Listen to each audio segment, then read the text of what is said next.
불안, 알랭드 보통. 오늘은 소설 왜 나는 너를 사랑하는가와 우리는 사랑일까라는 소설로 세계적 베스트셀러 작가가 된 알랭드 보통의 불안이라는 작품을 소개해 드리겠습니다. 저자 알랭드 보통은 스위스 태생이지만 영국에서 자라고 역사학, 철학을 전공했습니다. 알랭드 보통은 일상의 철학자라는 표현이 맞을 정도로 그의 작품은 철학과 역사와 심리학으로 범벅이 되어 있어 그냥 물 흐르듯이 읽고 싶은 독자에게는 좀 어렵습니다. 오늘 소개해드릴 불안이라는 작품은 현대인이 보편적으로 가지는 불안이라는 감정에 대해 분석을 하고 그 해결책으로 철학, 예술, 정치, 종교가 어떻게 그 불안을 완화할 수 있는지를 보여주려고 합니다. 제 영상을 들어보시고 마음에 드시면 디테일하게 한번 읽어보시고 그렇지 않으면 알랭드 보통이라는 작가가 이런 식으로 글을 쓰는구나 라고 생각하시면 됩니다. 그래도 알랭드 보통의 책 한 권 정도는 읽어주어야 주변에서 이 사람이 책을 읽는구나 라는 평가를 받습니다. 자, 그럼 시작할까요? 사랑, 먹을 것과 잘 곳이 확보된 뒤에도 사회적 위계에서 더 높은 곳으로 올라가기를 바라는 것은 높은 곳에서 물질이나 권력보다 사랑을 더 많이 받을 수 있다는 생각 때문일 것이다. 돈, 명성, 영향력은 그 자체로 목적이라기보다는 사랑의 상징으로서 그리고 사랑을 얻을 수 있는 수단으로서 더 중시되고 있다. 부자들 가운데는 5세대가 써도 남을 만큼 돈을 축적해도 만족할 줄 모르고 계속 모으는 사람이 많은데 이것은 놀랄 일은 아니다.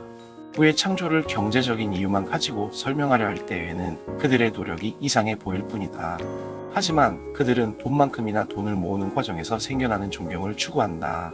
부자가 자신의 부를 즐거워하는 것은 부를 통해 자연스럽게 세상의 관심을 끌어모은다고 생각하기 때문이다. 반면 가난한 사람은 가난을 부끄러워한다. 가난 때문에 사람들의 시야에서 사라졌다고 느끼기 때문이다. 아무도 우리에게 주목하지 않는다는 것은 곧 인간, 본성에서 나오는 가장 열렬한 욕구의 충족을 기대할 수 없다는 뜻이다. 다른 사람들의 관심이 중요한 것은 무엇보다도 우리가 날 때부터 자신의 가치에 확신을 갖지 못하고 괴로워할 운명을 타고났기 때문일 것이다. 그 결과 다른 사람이 우리를 바라보는 방식이 우리가 스스로를 바라보는 방식을 결정하게 된다. 어렸을 때는 그냥 존재하는 것만으로 무조건적인 애정을 얻을 수 있었다. 속물의 독특한 특징은 사회적 지위와 인간의 가치를 똑같이 본다는 것이다. 나이가 들면서 애정은 성취와 관련을 맺기 시작한다. 계급이나 명성을 얻는 일이 중요해지는 것이다. 그것은 우리를 끌어안아 주었던 그 관대하고 무차별적인 사랑을 다시 붙잡고 싶기 때문이다. 우리 밑바닥에 그런 무조건적인 사랑에 대한 욕구가 존재한다는 증거이다. 오만 뒤에는 공포가 숨어있다. 괴로운 열등감에 시달리는 사람들은 남에게 당신은 나를 상대할 만한 인물이 못 된다는 느낌을 심어주려고 길을 쓴다. 우리와 사귀고 싶어 죽을 지경인 사람들은 우리가 사귈 만한 사람들이 아니야. 우리가 사귈 만한 사람들은 우리와 사귀고 싶어 하지 않는 사람들 뿐이란다. 이는 두려움에서 시작된 속물근성이다. 거만한 사람에게 무시를 당하다 보면 자연스럽게 우리를 무시하는 사람들의 관심을 얻고자 하는 갈망이 생긴다.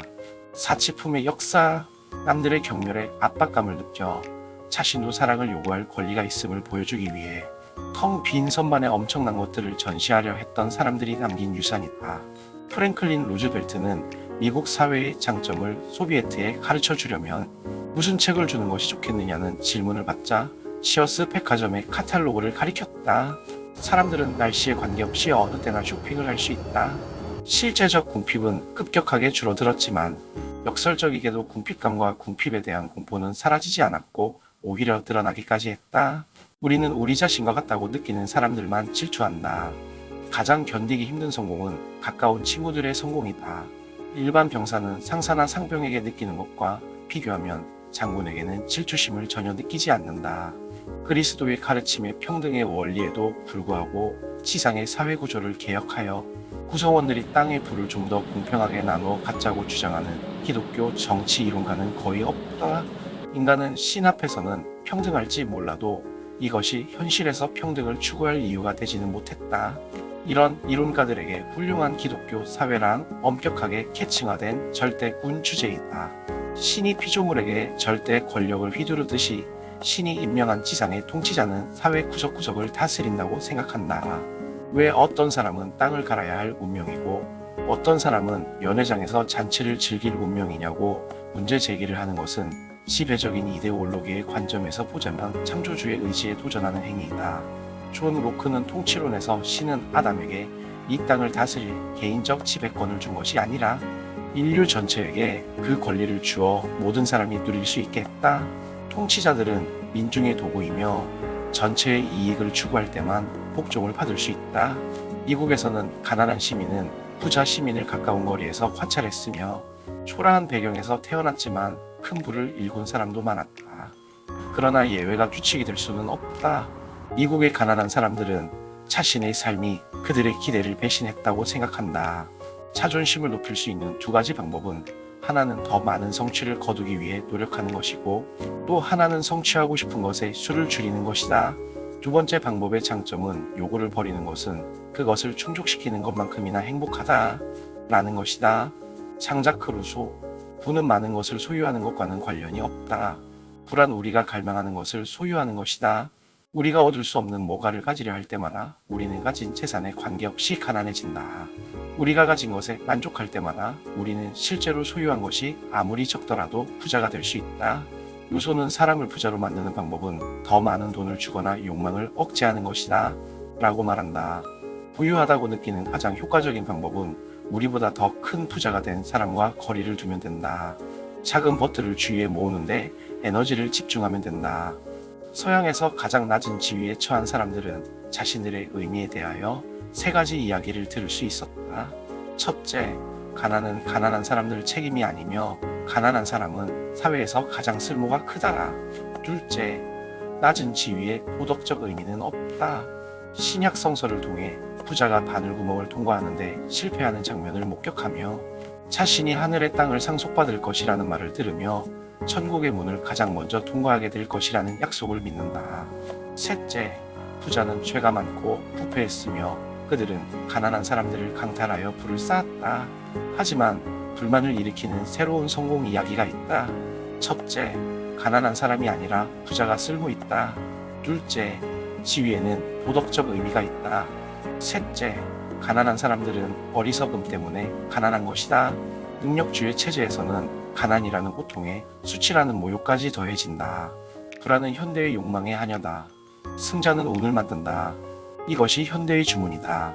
고용주, 조직의 피라미드를 성공적으로 기어 올라가는 등반가는 자신이 맡은 일에서 최고라기보다는 문명화된 삶에서는 지침을 얻기 힘든 여러 가지 음침한 정치적 기술에 가장 숙달된 사람들이다.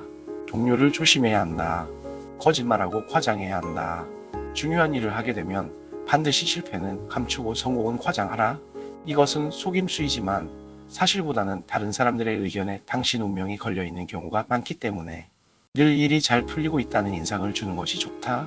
다른 무엇보다도 이를 기준으로 남들이 우리를 존중하고 배려하는 수준이 결정이 된다. 무슨 일을 하느냐 하는 질문에 우리가 어떤 대답을 하느냐에 따라 사람들은 우리를 대접하는 방식을 결정한다. 자연은 나에게 가난해지지 말라고 말하지 않았다. 또 부자가 되라고 말하지도 않았다. 자연은 나에게 독립적으로 살라고 간청할 뿐이다. 칭찬을 받으면 더 나아지는가? 에머랄드가 칭찬을 받지 못한다고 더 나빠진다더냐?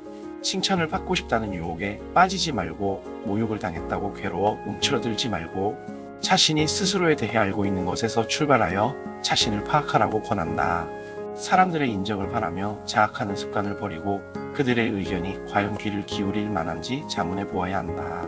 그러다 보면 우리가 사랑을 구하는 사람들의 정신에 존경할 만한 구석이 거의 없다는 사실을 발견하게 될 것이다. 예술은 무엇보다도 존재의 부족한 부분을 해석하고 그 해법을 제시할 수 있다. 비극은 주인공에게 닥친 것과 비슷한 상황이 닥쳤을 경우 자신도 언제든지 파멸할 수 있다는 사실을 인식하고 겸손해진다. 비극을 본 관객은 훌륭한 삶을 살아가는 일의 어려움 앞에서 슬픔을 느끼고 그 일에서 실패한 사람들 앞에서는 겸손해진다. 더 많이 아는 것은 곧 더 많이 이해하고 용서하는 것이다. 어째서 부와 가난을 개인의 도덕성의 핵심적인 표지로 있는가? 그 이유는 돈을 버는 것은 실제로 종종 인격적인 미덕을 요구한다. 어떤 일자리든 그것을 유지하려면 지능, 힘, 선견지명, 남들과 협동하는 능력이 요구된다. 사실 소득이 많은 일자리일수록 요구되는 능력도 커진다.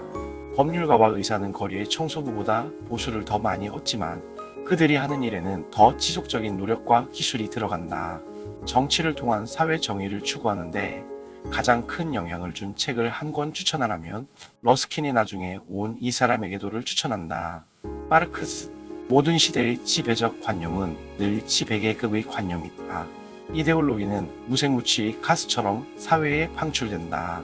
관념이나 제도가 자연스럽다고 생각할 때는 고통의 책임을 아무에게도 묻지 못하거나 고통을 겪은 당사자에게 묻게 된다. 그러나 정치적인 관점에서 보자면 우리가 아니라 관념이 문제일지도 모른다고 상상하게 된다. 수치감에 쌓여 나에게 무슨 문제가 있을까 하고 묻는 대신에 나를 비난하다니 다른 사람들이 틀렸거나 부당하거나 비논리적인 것이 아닐까 하고 묻게 된다. 우리가 아는 사람들 가운데 누가 이번 실까지 와줄 것인지 생각해보면 만날 사람을 정리하는데 큰 도움이 될 것이다. 죽음에 대한 생각의 가장 큰 효과는 우리가 당장 일어나고 있는 일로부터 가장 중요한 일로 시선을 돌리게 해준다는 것이다. 동시에 다른 사람들의 판단에 덜 의존하게 해준다는 것이다. 우리 자신의 소멸을 생각하다 보면 우리가 마음속으로 귀중하게 여기는 생활 방식을 향해 눈길을 돌리게 된다. 헨리 소로는 밀든 호수에서 살았으며 목표는 외적으로는 평범하지만 내적으로는 풍요로운 삶을 사는 것이었으며 이를 통해 물질적으로는 빈약하더라도 심리적으로는 풍족한 삶을 사는 것이 가능하다는 사실을 증명하는 것이었다. 헨리 소로는 남들에게 좋은 인상을 심어주어야 한다는 것을 걱정을 하지 않으면 아주 적은 비용으로도 생계를 유지할 수 있다는 것을 보여주었다. 사람은 없이 살 수 있는 것이 많아질수록 행복해진다. 영혼에 필요한 것을 사는데 돈은 필요하지 않다. 자, 오늘은 여기까지입니다. 조금 내용이 어렵지요? 그래서 독서를 하면 인내심이 들게 됩니다. 인내심이 늘면 성실하다고 평가받고 그런 평가는 사람을 신뢰받게 하지요. 그래서 책을 읽으면 인생이 바뀐다 라고 말하는 이유 중 하나이겠지요. 알랭드 보통의 책은 천천히 읽어보면 그 내용의 깊이와 넓이가 느껴집니다. 오늘 하루도 수고 많으셨고요. 좋은 꿈 꾸시기 바랍니다. 감사합니다.